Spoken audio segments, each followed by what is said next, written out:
There are days that divide history, days when the world tilts on its axis and nothing is ever quite the same again. For Australia, that day was January 26, 1966, a day when 3 children walked into the summer heat and vanished, leaving behind only shadows, questions, and a nation that would never feel safe again. This is a true story.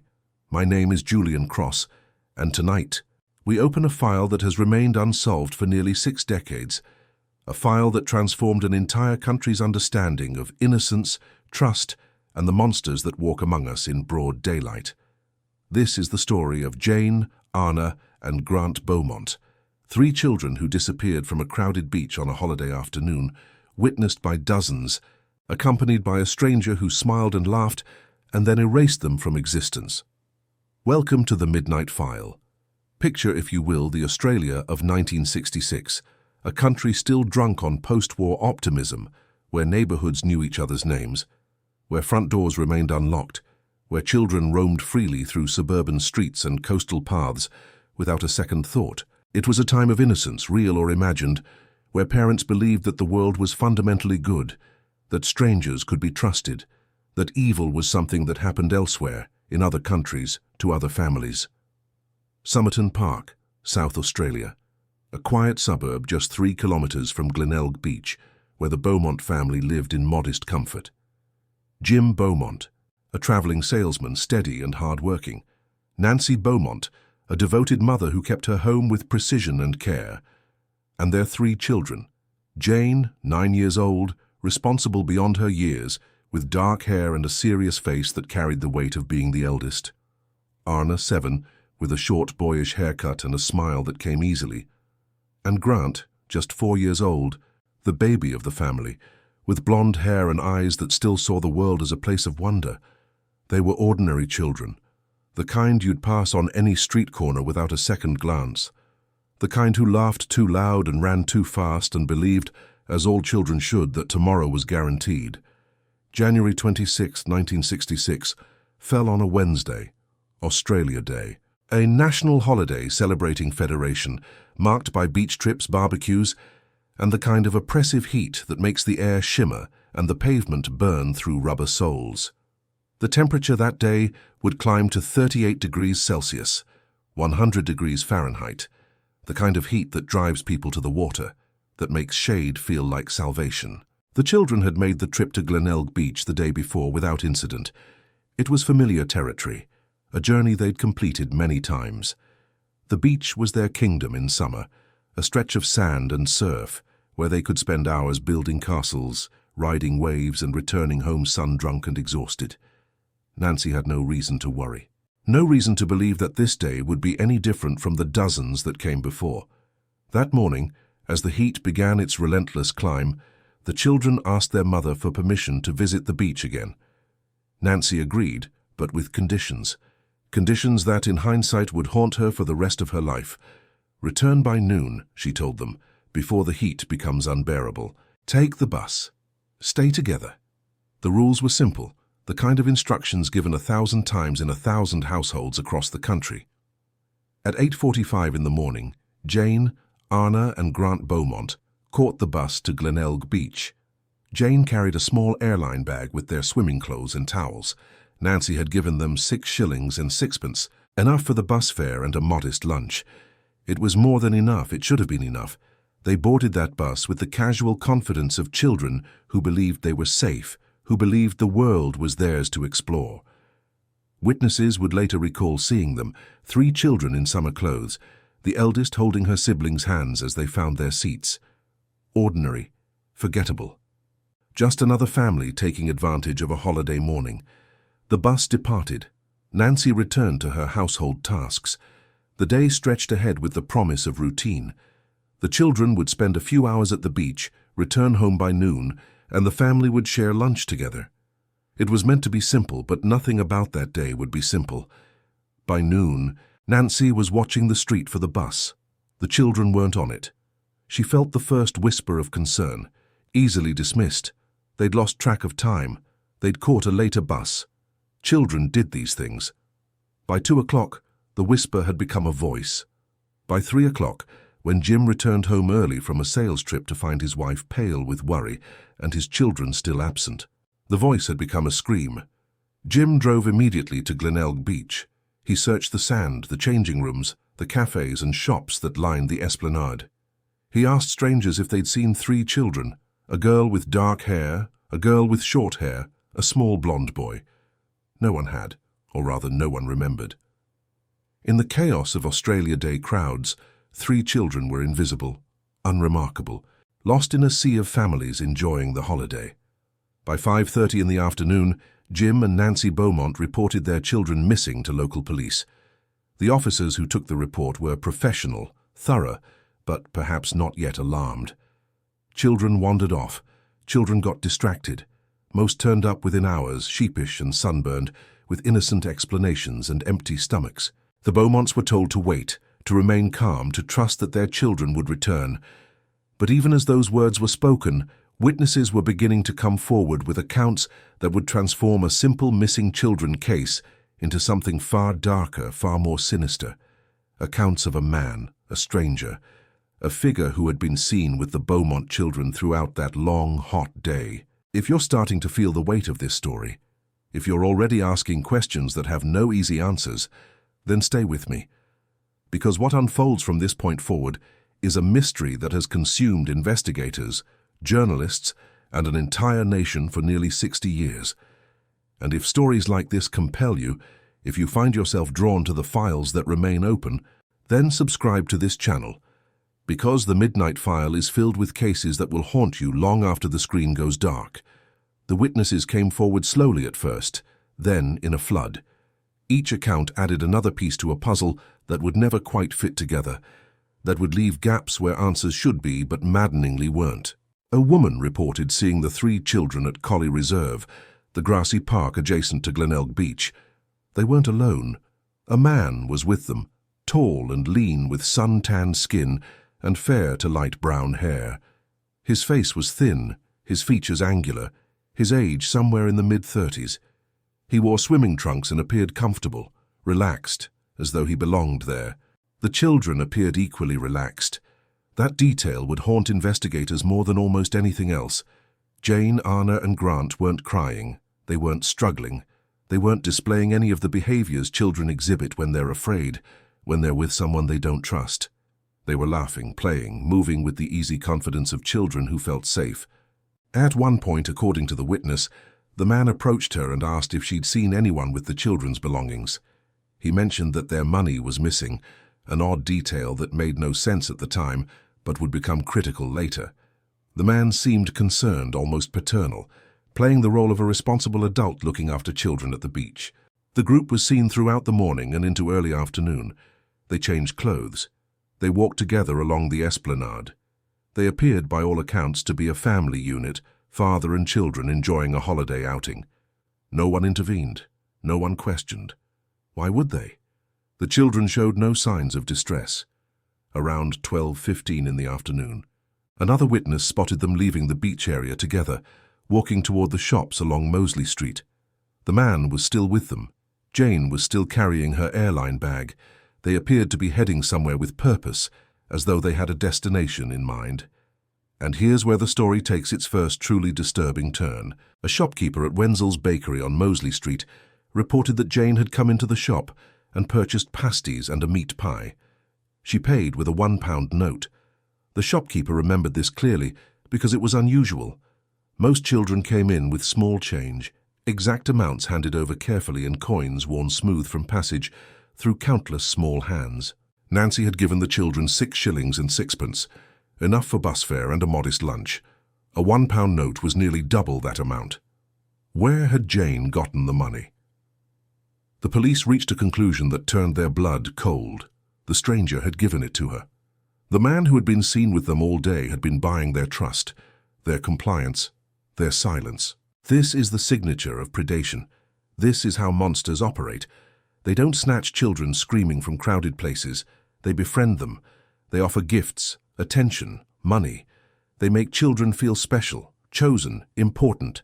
They groom them over hours until resistance dissolves and trust takes its place. Until a child will walk willingly away from safety into darkness, without ever realizing the door has closed behind them. Another witness, a woman named Daphne Gregory, reported seeing the 3 children with the man approximately 2.5 hours after the bakery sighting. It was now well past 2 o'clock in the afternoon, hours past the time Nancy had told them to return home. The man was carrying an airline bag similar to the one Jane had brought, similar perhaps, or the very same one, now in his possession.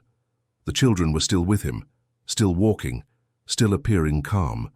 And then came the account that should have changed everything, except it didn't, because by the time it reached police it had already been contaminated by doubt. A postman who knew the Beaumont children, who had delivered mail to their home countless times and could identify them by sight, reported seeing all 3 walking along Jetty Road at approximately 2:55 in the afternoon. They were heading in the direction of their home. They were holding hands, they were laughing, they appeared completely unconcerned, despite being nearly 3 hours late. This sighting offered hope. If the postman was correct, the children had left the beach on their own, had separated from the mysterious stranger, and were making their way home. Perhaps they'd simply gotten distracted. Perhaps they'd lost track of time. Perhaps the stranger was innocent, a good Samaritan who'd helped them at the beach and then let them go on their way. But 2 days later, the postman contacted police again. He'd been mistaken, he said. The more he thought about it, the more uncertain he became. He believed now that he'd actually seen the children in the morning, not the afternoon. The sighting he'd been so confident about, the one that suggested the children had been safe and heading home, dissolved into doubt. Was the postman right the first time? Was he right the second time? Did he see the children at all? This single contradiction has never been resolved. It remains a knot in the timeline that cannot be untangled, a moment where the truth splits into multiple possibilities and none can be confirmed or dismissed with certainty. What we know with certainty is this: after approximately 3 o'clock on the afternoon of January 26, 1966, no credible sighting of Jane, Arnna or Grant Beaumont was ever confirmed again. 3 children, witnessed by dozens throughout the day, simply vanished as though they had never existed. The heat that day was merciless. The kind that makes you dizzy, that makes the horizon waver and disappear. The kind that can distort memory, that can make you question what you saw or didn't see. That can make hours blend together until you're no longer certain of anything except the weight of the sun on your shoulders and the desperate need for shade. By the time the sun set on January 26th, the Beaumont children had been missing for more than 12 hours. Jim and Nancy had searched every place they could think of: friends' houses, the local pool, the streets between the beach and home. They'd called everyone they knew. No one had seen the children. No one had heard from them. The police response was immediate and massive.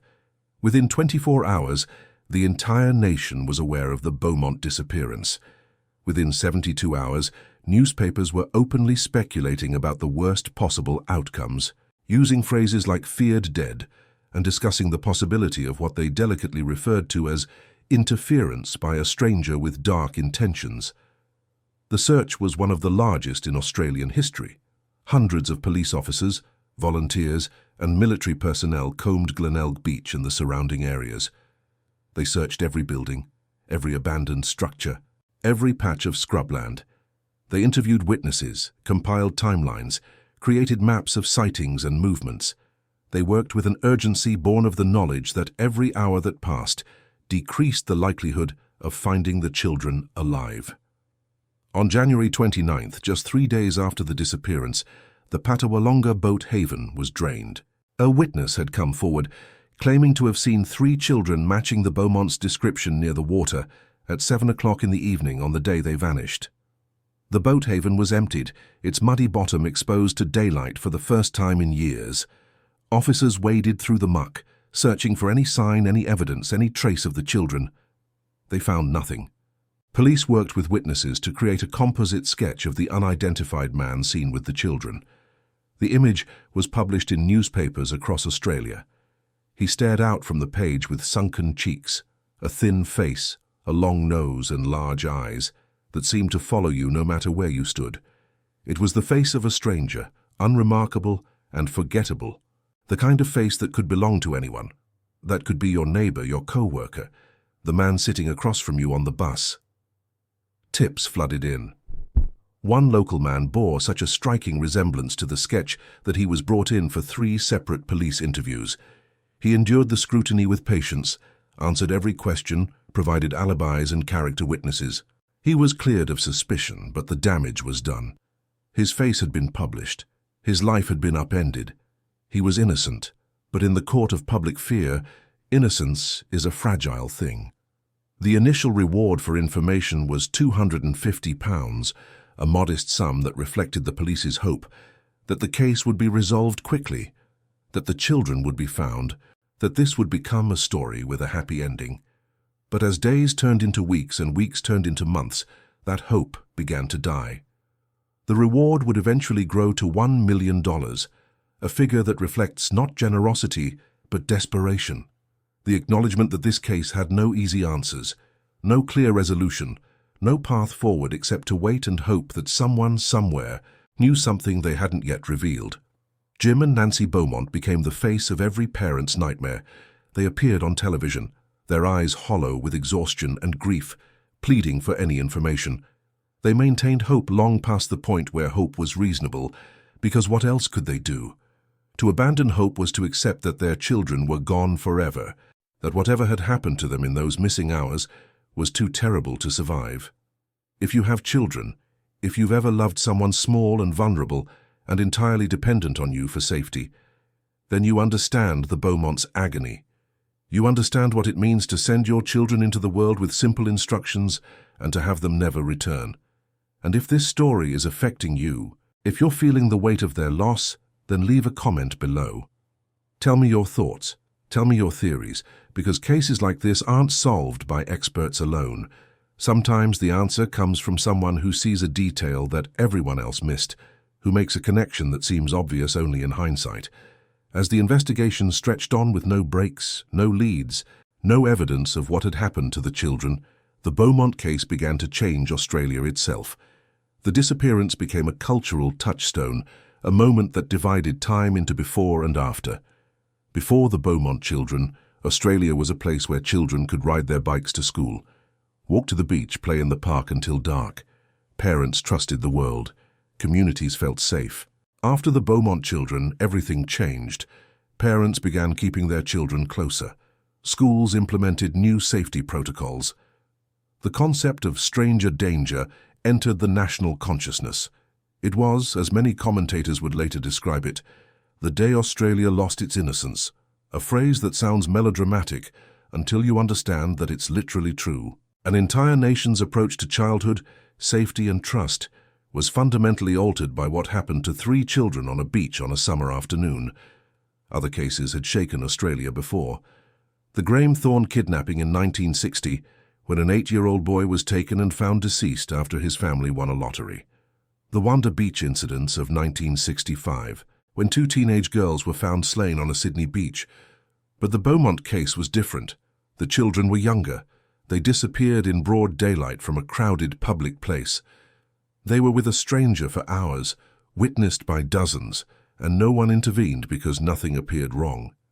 It could have been anyone's children. It could have been any beach. It could have happened to you. The years passed. The case remained open but grew cold. Police continued to receive tips, continued to investigate leads, but nothing substantial emerged. Jim and Nancy Beaumont tried to rebuild their lives, tried to find some kind of normalcy in the ruins of their family. But how do you move forward when 3/4 of your family simply disappeared? How do you answer the question, how many children do you have, when the answer is both 3 and none? And then, nearly 2 years after the disappearance, something extraordinary happened, something that gave the Beaumonts hope and then shattered it so completely that the cruelty of it is almost unbearable to contemplate. In early 1968, Jim and Nancy Beaumont received 2 letters. They arrived with Dandenong, Victoria postmarks, sent from a town over 700 kilometers away from Adelaide. The first letter was written in a child's handwriting. It was allegedly from Jane herself, now 11 years old. Imagine Nancy Beaumont's hands as she opened that envelope. Imagine the surge of hope, the desperate need to believe, the way your heart can betray you into wanting something so badly that you'll accept any evidence, no matter how flimsy, that it might be true. The letter read, "Dear Mom and Dad, we are safe, so there is no need to worry about us. Oh, we really missed you in the last 2 years at the beach. On that day we were walking to the bus stop when a man in a car stopped us and asked us if we wanted a ride. I said that we did, and that is how it all started." The letter continued, describing how the children were being well cared for, how they missed their parents, how they wanted to come home. The handwriting was analyzed by police experts who compared it to Jane's school assignments. The experts found similarities. Not certainties, but similarities. Enough to suggest the letter might be genuine. Enough to give hope oxygen. The second letter was from the man and the person who claimed to be the children's guardian. He wrote that he had taken the children under his care, that he was raising them, that he wanted to return them to their parents but needed assurances of safety. He proposed a meeting, a time and place where the children could be returned. This is psychological torture disguised as mercy. This is someone who understood the Beaumonts' desperation and decided to use it as a weapon. But Jim and Nancy couldn't know that. Not yet. They could only hope. They traveled over 700 kilometers to Dandenong. Jim waited outside the designated post office for hours. An undercover detective watched from a van, maintaining surveillance in case the letter writer appeared. Phone calls came periodically. The man had been delayed. Grant was sick. He would come tomorrow. Just wait. Jim waited. Nancy waited. Days passed. Jim stood outside that post office for 6 hours total, spread across multiple visits, his eyes scanning every face, looking for his children, for any sign that this nightmare was ending, that his family would be whole again. No one ever appeared. A second letter arrived. This one was filled with accusations. The man had spotted the undercover detective. He felt betrayed. The Beaumonts had broken his trust by involving police. As punishment, he would keep the children. There would be no reunion, no return. This was their fault. The cruelty of that statement is almost incomprehensible. To dangle hope in front of devastated parents and then snatch it away, to blame them for taking the exact precautions any reasonable person would take, to use their children as leverage in a game only one person was playing. There were no more letters after that. The communication ended as abruptly as it had begun. Jim and Nancy were left with nothing except the renewed certainty that their children were gone, that hope was a luxury they could no longer afford. The case went quiet again. Years passed. The letters remained a cruel footnote, a mystery within a mystery. Who had written them? Why?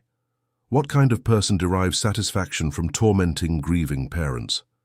In 1992, 24 years after the letters arrived, advances in fingerprint technology finally provided an answer. The letters were analyzed again with techniques that hadn't existed in the 1960s. A fingerprint was found. A match was made. The author was identified as a man who had been a teenager when he wrote the letters. He admitted to police that he'd done it as a joke. A joke. He called it a joke. He had taken the most devastating event in two people's lives and decided to make it worse for entertainment. When confronted, he explained that he'd been young, that he hadn't thought about the consequences, that it had seemed like a harmless prank at the time. Due to the time that had elapsed, he was never charged with any offense. He faced no legal consequences for what he'd done. The psychological damage he'd inflicted on Jim and Nancy Beaumont was immeasurable, but it wasn't criminal in the eyes of the law. Justice, such as it was, remained elusive. This story has layers of cruelty, the disappearance itself, the hoax letters, the decades of not knowing. Each layer compounds the one before it until the weight becomes almost unbearable. And if you're angry, if you're feeling the injustice of what happened to this family, then share this video. Let others know this story, because the only way cases like this get solved is through awareness, through keeping them in the public consciousness, through ensuring that someone who knows something understands the importance of speaking up. But we're not done yet, because the Beaumont case attracted more than just police attention. It attracted something else entirely, something that, depending on your perspective, was either a genuine attempt to help or another layer of exploitation. In November 1966, a famous Dutch clairvoyant named Gerard Croiset was brought to Adelaide. Croiset had gained international recognition for his claimed psychic abilities, particularly his assertions that he could locate missing persons through paranormal means. An Adelaide businessman named Barry Blackwell funded Croiset's trip, convinced that traditional investigation methods had failed and that perhaps unconventional approaches might succeed where logic and evidence had not. Croiset arrived in Adelaide with considerable fanfare. He walked the beach where the children had disappeared. He held items that had belonged to them. He closed his eyes and claimed to receive impressions, images, feelings about what had happened and where the children could be found. His conclusion was devastating. The children were no longer alive, he announced. They had been taken and harmed shortly after their disappearance. Their remains were buried near a warehouse or brick kiln, approximately half a mile from where they were last seen. He provided specific details about the location, describing the building's appearance and position. The local community rallied. A public campaign raised £40,000 to demolish the identified building so the site could be thoroughly searched. It was an extraordinary outpouring of hope and determination, a community refusing to accept that the children might never be found. The building was torn down. The concrete floor was excavated. Media crews documented every moment of the search, broadcasting it to a nation that watched with bated breath. Workers dug carefully, methodically, looking for any sign that Croiset's vision had been accurate. They found nothing. No remains, no evidence, no indication that the Beaumont children had ever been there. In 1996, 30 years after the original search, the site underwent partial demolition for redevelopment. Investigators were granted another opportunity to search the area thoroughly. Once again, nothing was found.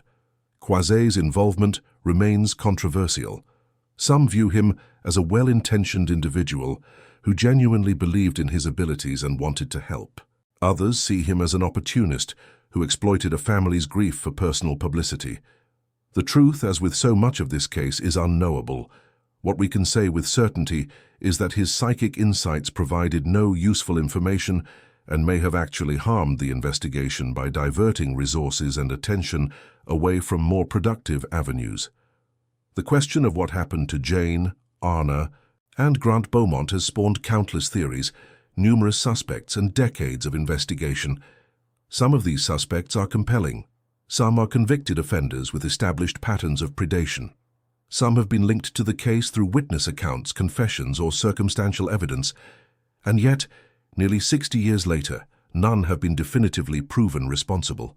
None have led to the children or to answers that satisfy the fundamental question: what happened that day? Let me walk you through the suspects, one by one, so you can understand the complexity of this investigation, the tantalizing near misses, and the frustrating reality that being the most likely suspect and being proven guilty are two entirely different things. Bevan Spencer von Einem, a name that sends shivers through anyone familiar with Australian crime history. Von Einem was convicted in 1984 of taking the life of Richard Kelvin, a teenage boy, in a case that exposed a network of predators operating in Adelaide. Police believed von Einem had accomplices and was involved in multiple disappearances and deaths collectively known as the family cases, a reference to the organized nature of the crimes rather than any actual familial relationship. During the investigation into von Einem, an informant known only as Mr. B came forward with a chilling claim. According to Mr. B, von Einem had once boasted about taking 3 children from a beach years earlier. He claimed to have brought them to his home to conduct what he called experiments. Von Einem allegedly described performing brilliant surgery on the children, connecting them up in some grotesque procedure.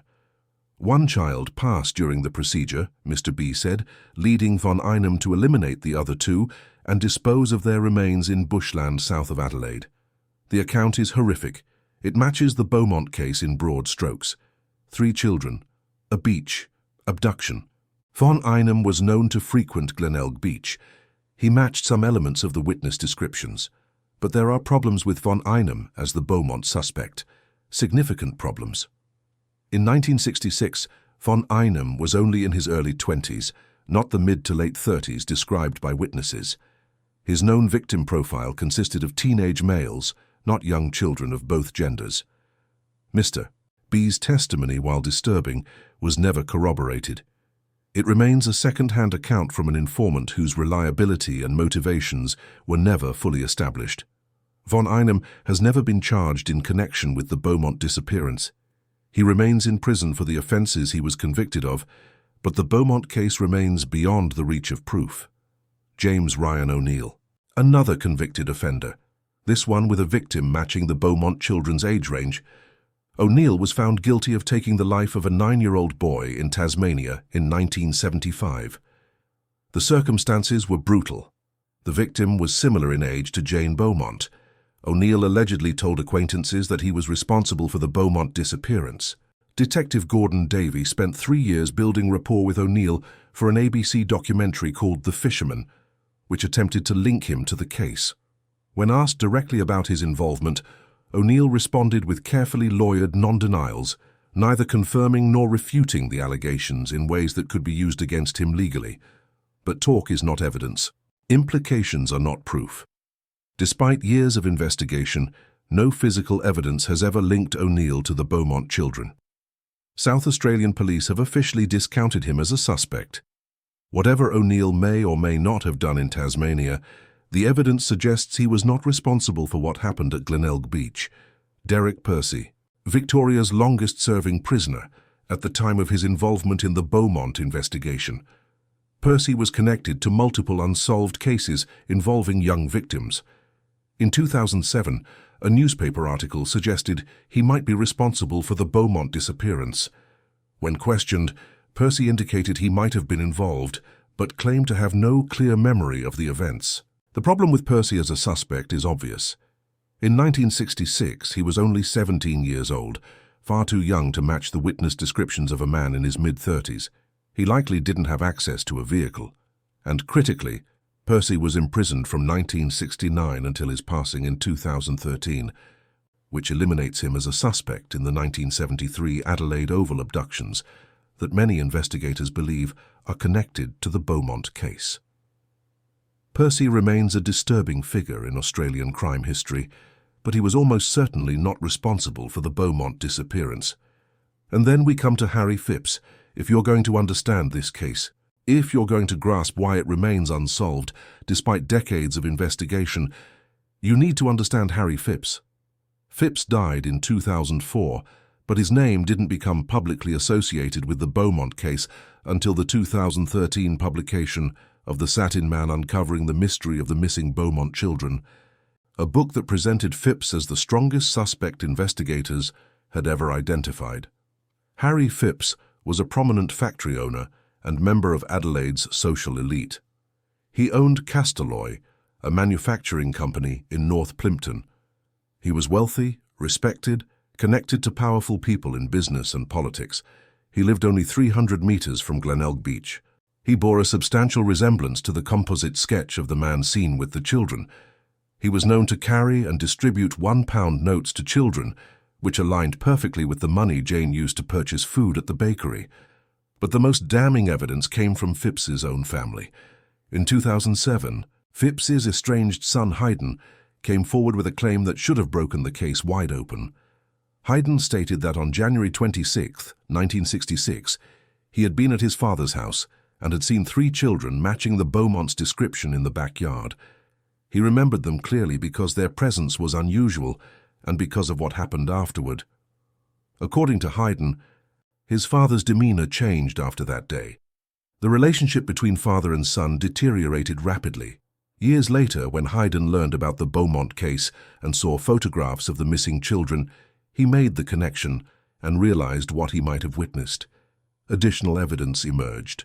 2 youths came forward claiming they had been paid by Phipps to dig a large hole in his factory yard shortly after the children disappeared. The hole measured approximately 2 meters by 1 meter by 2 meters deep. When asked what the hole was for, Phipps had been vague, offering no clear explanation. The youths had thought it was odd at the time, but hadn't connected it to anything sinister until years later when the Beaumont case resurfaced in public discussion. A 1966 diary kept by a child placed Tony Munro, a convicted offender and associate of Phipps, in the vicinity of Glenelg Beach on the day of the disappearance. Munro was a former scoutmaster who would later be convicted of multiple offenses against children dating back to 1962. The connections were mounting.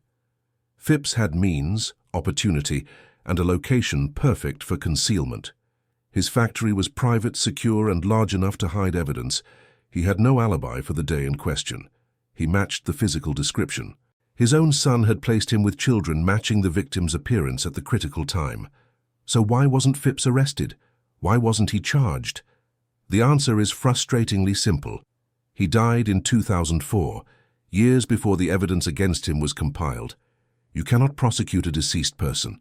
You cannot compel a dead man to answer questions. Whatever Harry Phipps knew, whatever he may or may not have done, he took it to his grave. But the story doesn't end there, because if Phipps was responsible, then the question becomes, where are the children? Where did he put them? His factory was the obvious answer, the location most investigators focused on. In February 2025, Independent Member of Parliament Frank Pangallo organized a privately funded, week-long excavation at the former Castelloy factory site in North Plimpton. It was a massive undertaking. Over 3,000 cubic meters of soil was excavated, in some areas to a depth of 4 meters. Ground-penetrating radar was used. Cadaver dogs were brought in. Every possible technology and technique was employed. A 2-meter-long pit was discovered during the excavation. For a brief moment, hope surged. This could be it. This could be the hole the youths had dug decades earlier. This could be where the children had been placed. The pit was carefully excavated. The soil was sifted. Every inch was examined. Nothing was found. No remains, no evidence, no answers. The excavation concluded on March 1, 2025. Once again, a major investigation had come up empty. Once again, the Beaumont children remained elusive, but investigative journalist Brian Littlely believes the excavation looked in the wrong place. Littlely has spent years investigating the case, building relationships with witnesses and associates of the suspects. According to Littlely, Alan Max McIntyre, who was Munro's best friend and a business associate of Phipps, revealed critical information before his passing in 2017. McIntyre allegedly told Littlely that Munro had brought the children's remains to his home in the boot of a car shortly after the disappearance. McIntyre's own children claimed they had seen the bodies, initially mistaking Arnna for a boy because of her short haircut. According to McIntyre, the remains were later moved to a sinkhole in Stansbury on South Australia's York Peninsula. This property was also formerly owned by Phipps. When Littlely asked McIntyre directly if the children were buried at the Stansbury sinkhole, McIntyre's response was chilling. "If a dig is to happen, I want it done in secret because nobody needs to see bodies pulled out of the ground at Max McIntyre's place." He implied that there was something there, something that had been hidden for decades, something that would finally answer the question that had haunted Australia for nearly 60 years. The sinkhole was filled in around the time of the Beaumont disappearance, according to McIntyre. The timing is significant. The location is remote. The property connection to Phipps adds another layer of circumstantial evidence to an already compelling theory. In February 2025, television personality Andrew Costello and his wife offered to personally fund an excavation at the Stansbury sinkhole if permission could be obtained. As of now, in late 2025, no excavation has occurred. The sinkhole remains undisturbed. The questions remain unanswered. And so we find ourselves in a peculiar kind of purgatory. We have suspects, we have theories, we have witness accounts and deathbed confessions and locations that seem promising, but we have no proof, no physical evidence, no remains, no certainty. Just an accumulation of maybes and possiblies, and what-ifs that add up to nothing concrete enough to provide closure. Tony Munro, the convicted offender who was placed near Glenelg Beach on the day of the disappearance, who was best friends with McIntyre, who was connected to Phipps through business and possibly through darker pursuits, remains a person of interest. Munro was convicted of 10 offenses against children dating back to 1962, 4 years before the Beaumont disappearance. His pattern of behavior, his access to the beach, his relationship with other suspects, all make him compelling. But Munro has never been charged in connection with the Beaumont case. Like Phipps, like von Einem, like all the others, he exists in a space between suspicion and proof, between likelihood and certainty. The truth is, we may never know what happened to Jane, Arnna, and Grant Beaumont. We may never find their remains. We may never identify their abductor with absolute certainty. The case may remain forever in this liminal state, solved in the court of public opinion but never in a court of law. And perhaps that's the most haunting aspect of all. Not the disappearance itself, but the absence of resolution. The way this case has remained open for nearly 60 years, consuming investigators, journalists, families, and an entire nation's consciousness without ever providing the one thing everyone desperately needs: an answer. If you've made it this far in this story, if you're still with me as we explore these dark corridors of history, then I want you to do something. Leave a comment below. Tell me what you think happened. Tell me which suspect seems most likely. Tell me if you know something, if you've heard something, if you have any information that might help. Because sometimes the person who solves a case like this isn't a detective or a journalist. Sometimes it's someone watching a video at 3 in the morning who suddenly remembers a conversation they overheard decades ago, a detail that seemed meaningless at the time, but now, in context, might be the key that finally unlocks this mystery. The impact of the Beaumont disappearance on Australian society cannot be overstated. This case fundamentally altered how an entire nation thought about safety, trust, and childhood. Before January 26, 1966, Australian children enjoyed a level of freedom that seems almost unimaginable today. They walked to school alone, they played in parks unsupervised, they caught buses to beaches and spent entire days away from parental oversight. This wasn't considered negligence. It was considered normal, healthy, the natural way children learned independence and confidence. After the Beaumont disappearance, that freedom evaporated. Parents began implementing strict supervision rules. Schools changed their policies about how children could leave campus. The concept of stranger danger entered the national vocabulary. Neighborhoods that had once felt safe suddenly felt threatening. The man at the beach offering to help find lost money became a potential predator. The friendly stranger asking for directions became someone to avoid. Commentators have described the Beaumont case as the day Australia lost its innocence, and while that phrase risks oversimplification, it captures something true. The disappearance shattered a collective belief that the world was fundamentally safe, that evil was rare and obvious, that children were protected by the simple fact of being in public spaces during daylight hours. The case, combined with other high-profile incidents like the Graham Thorne kidnapping and the Wanda Beach tragedies, marked what historians call an end of innocence in post-war Australian life. The optimism of the 1950s and early 60s, the belief that society was progressing toward greater safety and prosperity, ran headlong into the reality that monsters existed, that they looked like ordinary people, that they operated in crowded places without anyone noticing or intervening. This cultural shift had profound effects. It changed legislation. It changed how police responded to missing children reports. It changed how communities organized themselves. Neighborhood watch programs emerged. Parents created buddy systems. Children were taught to be suspicious of adults they didn't know, to refuse rides, to run and scream if anyone tried to take them somewhere. Some of these changes were necessary and beneficial. Children should be taught basic safety principles. Parents should know where their children are. Communities should look out for each other. But there was also a loss of trust, a loss of freedom, a loss of the belief that the world was, on balance, a good and safe place. The Beaumont children paid the ultimate price for Australia's awakening to the reality of predatory behaviour. Their disappearance became the cautionary tale, the reason why children couldn't do the things previous generations had done without a second thought. Every parent who held their child's hand a little tighter, every school teacher who implemented new supervision policies, every community that organized safety programs was responding directly or indirectly to what happened at Glenelg Beach on that hot summer day. Police continue to receive tips about the case regularly. Approximately 1 call every 4 days comes into the hotline, according to statistics from the 2-year period leading up to the 50th anniversary in 2016. That's roughly 159 calls in 24 months. Some are legitimate leads that require investigation. Some are from people who believe they saw something decades ago and are only now coming forward. Some are from conspiracy theorists or attention seekers. Each call must be evaluated, documented, and when warranted, investigated.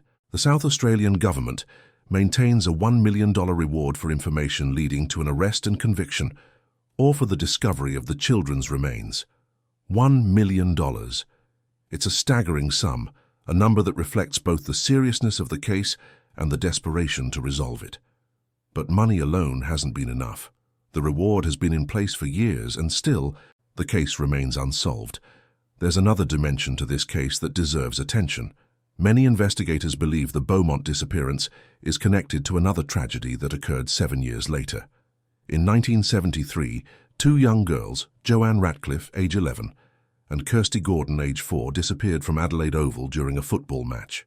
The circumstances were eerily similar to the Beaumont case. Two children, one older and one much younger, vanishing from a crowded public place in broad daylight. Witnesses reported seeing them with a suspicious man. The composite sketches from both cases bear striking similarities. The description of the suspect, the age range, the physical characteristics, all suggest the same individual might be responsible for both disappearances. Police have investigated numerous suspects who might connect the two cases. Von Einem, Phipps, Munro, and others have all been examined for possible links to both the Beaumont disappearance and the Adelaide Oval abductions. If the cases are connected, it suggests a predator who operated over at least a 7-year period, who was comfortable abducting children from public places, who was skilled enough or lucky enough to avoid detection multiple times. It suggests someone with local knowledge, someone who understood the geography of Adelaide, who knew where to take victims, how to move them without being noticed, where to conceal evidence. But once again, we're in the realm of theory and speculation. The Adelaide Oval case, like the Beaumont case, remains unsolved. The connections seem compelling, but compelling is not the same as proven. We have patterns that suggest a single perpetrator, but we don't have evidence that confirms it. And that brings us to Jim and Nancy Beaumont, the parents who lived with this uncertainty for the rest of their lives. I want you to think about what that means. Really think about it. They sent their 3 children to the beach with simple instructions. Stay together, return by noon. Those children never came home. And for the next 5 decades, Jim and Nancy lived with questions that had no answers.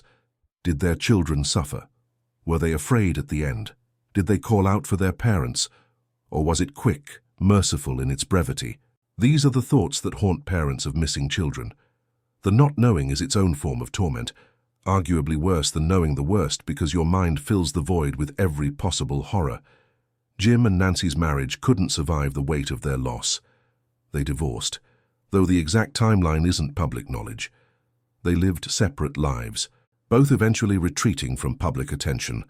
They'd given countless interviews in the early years, their faces appearing on television and in newspapers, their eyes pleading for any information, any hope, any sign that their children might still be alive. But as the years turned into decades, they withdrew. The case continued without them at its center. Investigators pursued new leads. Journalists wrote new articles. The public remained fascinated. But Jim and Nancy, the two people with the greatest stake in finding answers, stepped back. Perhaps they'd accepted that those answers might never come. Perhaps they simply couldn't bear to live in that space of desperate hope anymore. Nancy Beaumont died on September 16, 2019. She was 92 years old. She'd lived 53 years past the day her children disappeared, more than half a century of not knowing. She went to her grave without ever learning what happened to Jane, Arnna, and Grant. Jim Beaumont died on April 9, 2023. He was 97 years old. He'd lived 57 years with the weight of that day, with the memory of driving to the beach and not finding his children, with the knowledge that he'd returned home early from a sales trip, and it hadn't mattered, hadn't changed anything, hadn't saved them. Both parents died without closure, without knowing where their children were, without being able to bury them, to stand over their graves, to have a place to visit and remember. They died with the case still officially unsolved, still open, still generating tips and theories, but never providing the one thing they needed most: the truth. The cruelty of that is almost unbearable. And if you're feeling the weight of it, if this story is staying with you, then subscribe to this channel. Because the Midnight File is dedicated to telling these stories, to keeping these cases alive in public consciousness, to ensuring that Jane, Arnna, and Grant Beaumont aren't forgotten, that their parents' suffering isn't reduced to a historical footnote, that someone, somewhere, might hear this story and remember something that could finally bring this case to a close. Let me paint you a picture of what might have happened on January 26, 1966. This is speculation, built on witness accounts and investigative findings, but it's informed speculation, the kind that tries to make sense of the fragments we have. The children arrive at Glenelg Beach at approximately 9 in the morning. The sun is already fierce, the sand hot beneath their feet. They find a spot, lay out their towels, change into their swimming clothes. Grant, at 4 years old, stays close to his sisters. Jane, at 9, is responsible and careful. She watches her younger siblings the way oldest children do, with a mix of affection and mild annoyance at having to be in charge. They swim. They play in the sand. The morning passes the way countless mornings have passed for countless children at beaches around the world. It's ordinary. It's innocent. It's exactly what childhood summers should be. And then he appears, the stranger. He's been watching, perhaps. Or perhaps it's opportunistic, a chance encounter that he decides to exploit. He approaches with a smile, with an easy manner that doesn't trigger alarm. He might ask if they're having fun. He might offer to help them build a sandcastle. He might mention that he's lost something and could they help him look for it. Children in 1966 weren't taught to be suspicious of friendly adults. They were taught to be polite, helpful, respectful. When a grown-up asked for help, you helped. When an adult seemed kind, you trusted them. That's what good children did. He wins them over gradually. He's patient. He has time. He buys them attention, asks them questions, makes them feel special. At some point, he gives Jane money. Maybe he says he found it, that it's theirs. Maybe he offers to buy them lunch as a treat. However he frames it, Jane accepts the pound note and thinks nothing of it except that this nice man is being generous. They go to the bakery together. Jane buys pasties and a meat pie. They return to the beach and eat. The man is still with them, but it doesn't feel wrong. He's friendly, he's attentive, he seems harmless. Time passes. It's now early afternoon, well past the time Nancy told them to return home, but the man has another suggestion. Maybe there's something he wants to show them. Maybe he offers them a ride home because it's so hot. Maybe he tells them he knows their parents, that he's been asked to pick them up. Children in 1966 had no framework for understanding that adults could lie, could manipulate, could use their trust as a weapon. They leave with him. They walk away from the beach, from the crowds, from safety. Witnesses see them and think nothing of it because the children appear relaxed, happy even. Nothing looks wrong because predators are skilled at making their actions look innocent, at creating scenarios where intervention seems unnecessary or even rude. And then, they're gone, taken somewhere private, somewhere he can do what he came to do, somewhere no one will hear, no one will see, no one will stop what's about to happen. What occurred next is speculation of the darkest kind. And I won't detail it here because some things don't need to be said explicitly. We know from the investigation that police feared the worst within days of the disappearance. We know that the children were never seen again. We know that despite decades of searching, no physical evidence of their fate has ever been found. If Phipps was responsible, as many investigators believe, then his factory provided the perfect location for concealment. Private property, no witnesses, easy access. A place where a hole could be dug, where evidence could be disposed of, where 3 small bodies could be hidden well enough that nearly 60 years of searching hasn't found them. If McIntyre's deathbed claims are true, then the children were moved after their initial burial, taken to a remote sinkhole on the York Peninsula, where they remain to this day, waiting to be found, waiting for someone to look in the right place with the right equipment. Or perhaps the truth is something entirely different. Perhaps none of the named suspects were responsible. Perhaps the real perpetrator has never been identified, has lived a quiet life for 6 decades, has taken his secret to the grave. Perhaps the children were taken somewhere no one has thought to look, buried in a location that seemed obvious at the time, but has since been developed, paved over, transformed beyond recognition. The possibilities are endless and endlessly frustrating, Every theory has merit. Every suspect has elements that make them compelling. But merit and elements aren't proof. They're not justice, they're not closure. Here's what we know with certainty. On January 26, 1966, 3 children went to the beach and never came home. Their parents searched until the day they passed. Police investigated for nearly 60 years and continue investigating still. An entire nation was changed by what happened that day. And despite all of this, despite the attention and the resources and the desperate need for answers, the truth remains elusive. The Beaumont children exist now primarily as symbols. Symbols of innocence lost. Symbols of the dangers that lurk beneath ordinary surfaces. Symbols of the cases that remain unsolved despite our best efforts. But they were more than symbols. They were real children with real lives that were cut short. Jane would be 68 years old now if she'd survived. Arnna would be 66. Grant would be 63. They might have had families of their own, children and grandchildren who never got to exist because of what happened on that beach. That's the real tragedy here. Not just 3 lives lost, but all the lives that should have followed. All the moments that were stolen. All the potential that was erased. I want to tell you something that might be uncomfortable to hear. We solve cold cases not because we're smarter than previous generations of investigators, but because we're luckier. Because someone who's kept a secret for decades finally decides to talk. Because a new technology reveals something that was always there but couldn't be seen. Because someone digging a foundation or clearing land stumbles across something that shouldn't be there. The Beaumont case could be solved tomorrow. A property owner in Stansbury could give permission for the sinkhole to be excavated. Someone could come forward with information they've held for 60 years. A construction crew could make a discovery that breaks the case wide open. Or it could remain unsolved forever. The last people with direct knowledge could all be gone now. The physical evidence could be degraded beyond usefulness. The location could be somewhere no one would ever think to look. We don't control which outcome occurs. All we can control is whether we keep paying attention, whether we keep these cases alive, whether we create an environment where someone with information understands that coming forward matters, that truth matters, that justice, even decades delayed, is still worth pursuing. And that's why I do this. That's why the Midnight File exists. Not because I have answers that others don't.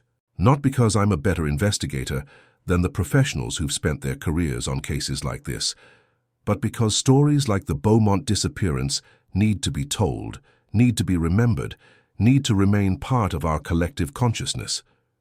Every time someone hears this story, there's a chance, however small, that it will trigger a memory, a connection, a piece of information that moves us one step closer to the truth. Every time someone shares this video, comments their thoughts, discusses the case with friends or family, we create pressure that keeps the investigation active, that reminds authorities this case still matters, that ensures Jane, Arnna and Grant Beaumont aren't forgotten. So here's what I'm asking you to do. If this story has affected you, if you've made it this far and you're feeling the weight of this unsolved mystery, then engage with it. Leave a comment sharing your thoughts. Subscribe to the channel so you don't miss future cases. Share this video with someone who might have information or who might share it with someone else who does. Create a network of awareness that might, just might, be the thing that finally brings this case to a close. The police hotline is still active. The reward is still offered. The investigation is still open. Your engagement, your attention, your willingness to spend an hour listening to this story, all of it matters. All of it contributes to keeping this case alive. So I've spent the last hour walking you through one of Australia's most enduring mysteries. We've examined the evidence, explored the suspects, considered the theories. We've tried to understand not just what happened, but why it continues to haunt a nation nearly 60 years later. And now we've arrived at the question that has no good answer: where do we go from here?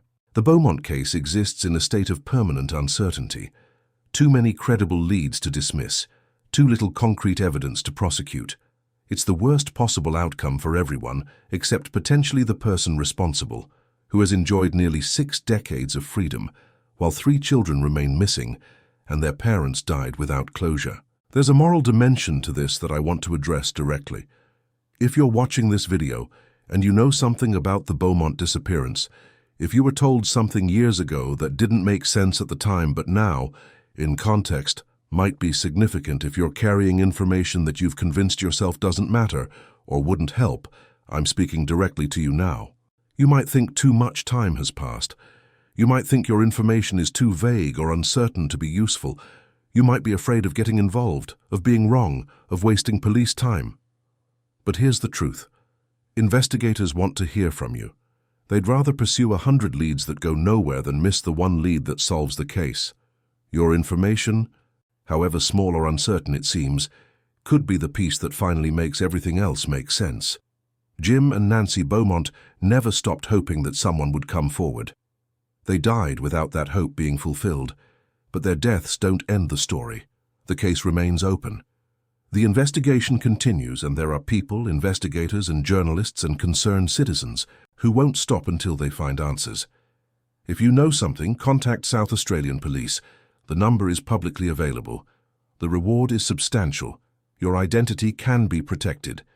There's no statute of limitations on providing information about serious crimes. It's never too late to do the right thing.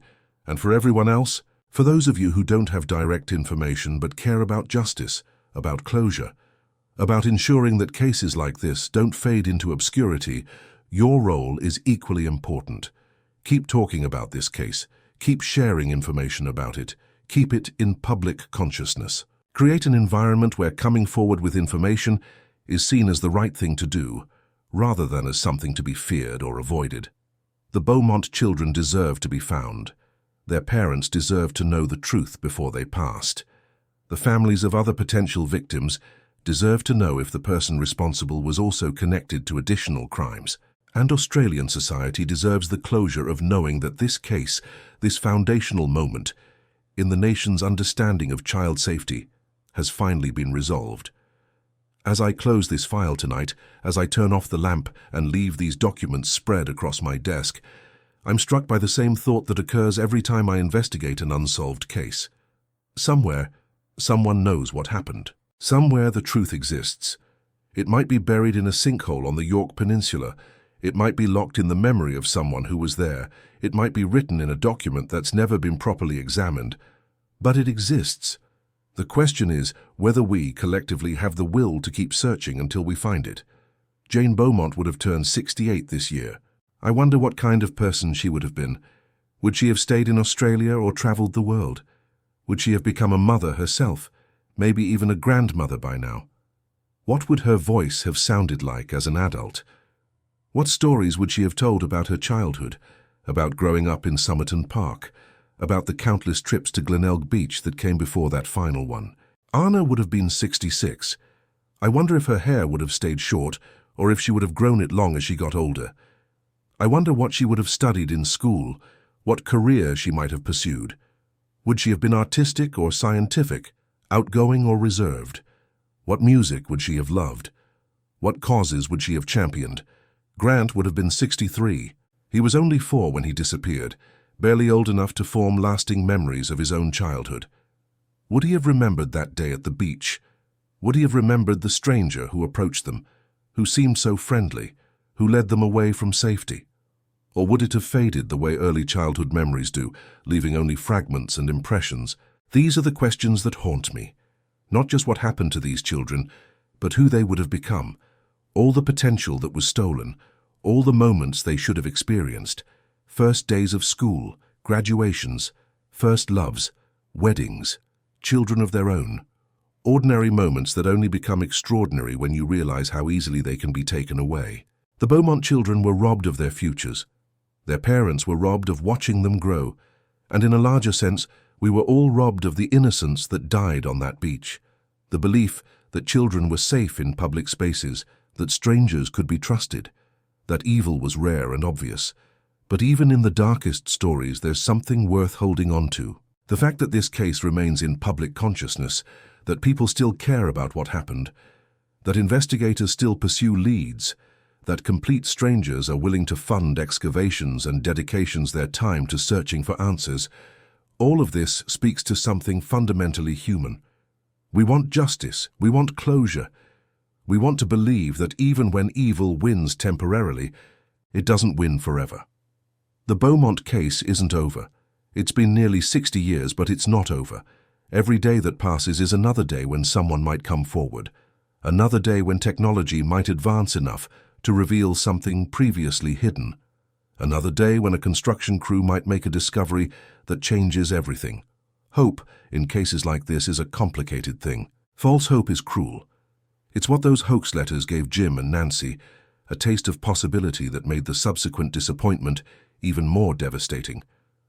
But real hope, grounded hope, the kind that acknowledges reality while refusing to surrender to despair, that's different. That's what keeps cases like this alive. That's what keeps investigators coming to work each day. That's what keeps journalists like Brian Littley pursuing leads. That's what keeps the public engaged. And it's what should keep you engaged too. If you've listened to this story, if you've felt the weight of these children's loss, if you've thought about Jim and Nancy Beaumont living 50+ years without knowing what happened to their children, then you're part of this story now. You're part of the collective memory that refuses to let this case die.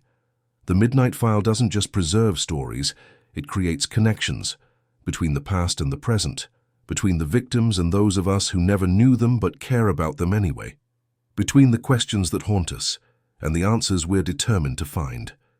Jane, Arnna, and Grant Beaumont walked onto Glenelg Beach on a summer morning in 1966. They never walked off, but their story hasn't ended.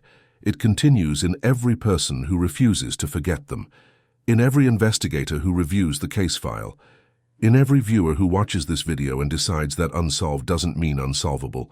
Some files, like this one, stay open not because we've given up, but because we refuse to.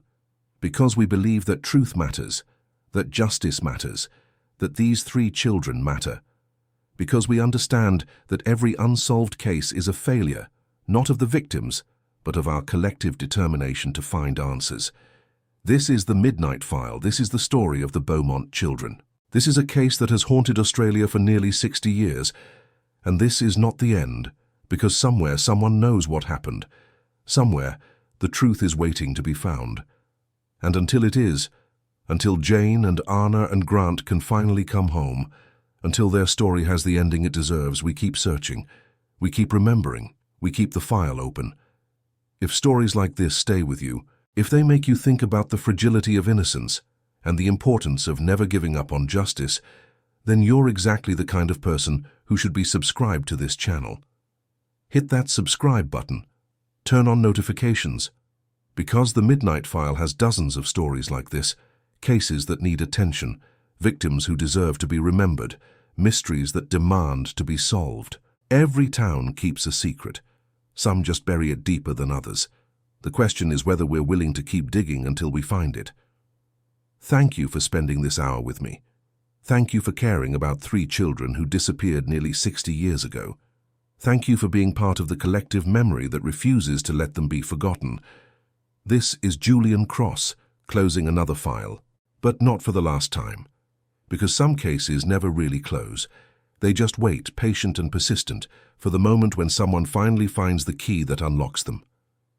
Until next time, remember, the truth is out there. It's just a matter of looking in the right place. And sometimes the right place is where no one has thought to look yet. Good night. And if you know something, anything, about what happened to Jane, Arnna, and Grant Beaumont, make the call, do the right thing, help bring them home.